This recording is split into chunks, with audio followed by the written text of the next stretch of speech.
तो उसमें आपको देने में क्या दिक्कत है? अभी कलेक्टर साहब कहेंगे कि ये डिस्चार्ज से संबंधित नहीं है। मैं एसपी साहब से निवेदन करना चाहूंगा कि इसको लिए हम चक्कर लगे। देखो गांव के आदमी है, किस किस के पास में जाए? मैं आपके पास में अभी तक क्या क्या ये हॉस्पिटल के बारे में जांच होने में इतना समय जैसे मैंने जानकारी दी एमपी साहब, कलेक्टर साहब कि 40 दिन के अंदर इसका निस्तारण हो जाना चाहिए था। एज पर नियम जो अस्पताल के खिलाफ में, डॉक्टर के खिलाफ में कोई भी अगर कोई इल्जाम लगाता है तो उसका 40 दिन के अंदर निस्तारण हो जाना चाहिए। जैसे कई नियमों में आपके 90 दिन का होता है, तो जैसा इसके अंदर 40 दिन का 90 दिन हो गए। इसके लिए आखिर हम कहां किसको पास में फरियाद पेश करें? बताएं। अध्यक्ष महोदय, इसमें क्या है, इन्होंने जो बात कही उसमें 3-4 मुद्दे हैं और सारे पुलिस का अंडर ही नहीं होता है इसमें। जैसे आपने जो बोला है कि जो एफआईआर अभी तक नहीं हुई है या जांच चल रही है, एफआईआर डॉक्टरों के खिलाफ जो एफआईआर होगी उससे पहले एक मेडिकल बोर्ड गठित होती है। जो मेडिकल बोर्ड जो देते रिपोर्ट, क्योंकि टेक्निकल इन्वेस्टिगेशन तो पुलिस के पास नहीं होती है, और जो मेडिकल बोर्ड जब तक वो रिपोर्ट नहीं देती तब तक हम आगे नहीं बढ़ पाते। एक चीज, दूसरी चीज, अन्य जो पोस्टमार्टम रिपोर्ट जो आ गई, लेकिन उसको पूरा इन्वेस्टिगेशन कंप्लीट होने से पहले हम पूरा डिटेल्स नहीं दे सकते। ये जांच का विषय है, कल उसका आउटकम कुछ भी हो सकता है। इन बिटवीन इंटरिम देने का प्रावधान तो है ही नहीं, तो उस हिसाब से इसको नहीं दिया होगा, या जो भी थाने में आप गए थे उन्होंने बोला होगा। आप मेरे पास आए थे जरूर 2-3 दिन पहले, और उसमें मैंने भी उसको बात किया आईओ से, और जैसे जो रिपोर्ट आएगी उसमें आगे कार्रवाई। बोर्ड गठित कौन करता है इसमें? तो बोर्ड गठित तो आप लोग सीएमओ से तो लेटर जाती है, उसके बाद सीएमओ साहब बताएं कौन करता है। अगर किया नहीं है तो क्यों नहीं किया, किया है तो रिपोर्ट क्यों नहीं आई? 40 दिन के अंदर अगर नियम है तो क्यों नहीं आई रिपोर्ट? कब भेजी?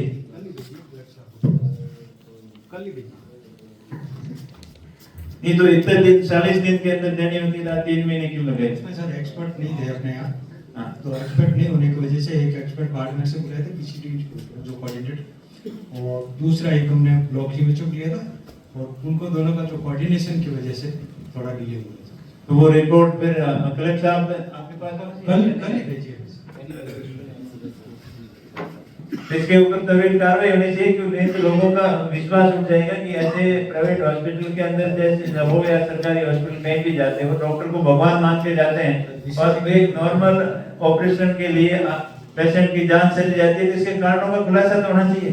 और वो भी नहीं, पेरेंट्स ये उसके पेरेंट्स ये जानना चाह रहे थे कि किस कारण से हुआ, वो जाके बता देते कि हमसे गलती होगी तो भी वो मानने के लिए तैयार है। वो तो अकड़ के अंदर बैठे हैं कि हम तो कुछ नहीं बताएंगे, जो आपके करना है वो कर ले, तो फिर वो किसके पास जाएंगे?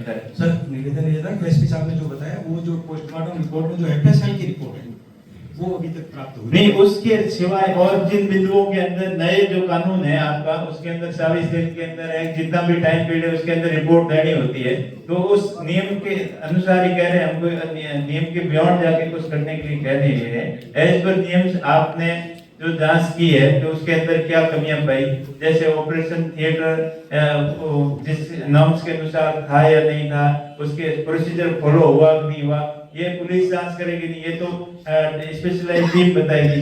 वो टीम आपने गठित करके और उसको समय पर जांच रिपोर्ट देते तो आगे कार्रवाई बढ़ती। एसपी साहब यही कह रहे हैं कि समय पर हमें रिपोर्ट नहीं मिली, इसलिए हम आगे कर नहीं पाए।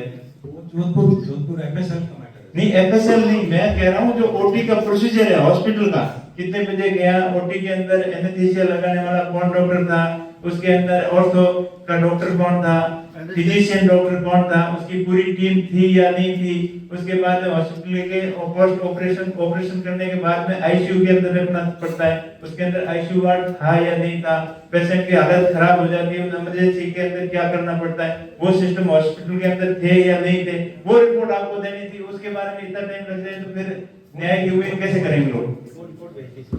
ऐसे साहब शायद आप उस समय अगस्त में शायद यही होंगे, उसके बाद में आए होंगे साहब, उस समय भी हमारे ऊपर बहुत ज्यादा दबाव बनाया था कि आप रात को रिपोर्ट दी, वो वापस भेजो, और दूसरी भेजो। हमने एसडीएम साहब के साथ में तीन चार जनप्रतिनिधि भी थे, एमएलए साहब साथ में थे, उनके रूबरू सारी बात हुई थी। उसके बाद में भी इतना डिले हो क्यों ना? जानबूझ के हो रहा है, हम कह रहे हैं बिल्कुल जानबूझ के हो रहा है। एक मिनट प्रधान साहब यही कह रहे हैं। उसके साथ साथ में ये भी आशंका थी कि कलेक्टर साहब आपसे भी मिले थे, आपने बताया था कि एक हॉस्पिटल का मामला नहीं है, कि दूसरे हॉस्पिटलों में भी ऐसी शिकायत हो सकती है। तो हमने ये भी कहा कि दूसरे जो एज पर नियम कानून नहीं कर रहे हैं, नियम फॉलो नहीं कर रहे हैं, तो उनके खिलाफ भी कार्रवाई करो। हम ये थोड़ी कह रहे हैं प्राइवेट दुकान खोल के किसी को जान लेने के लिए वो काम कर रहे हैं। सुविधाएं हैं तो पूरी प्रोवाइड कराएं। अगर नहीं है उनके अंदर एज पर नॉर्म्स वो फॉलो नहीं कर रहे हैं, नियम फॉलो नहीं कर रहे हैं, तो उनके खिलाफ कार्रवाई करो। ऐसे आए दिन दूसरे मरीजों की तो जान नहीं जाए।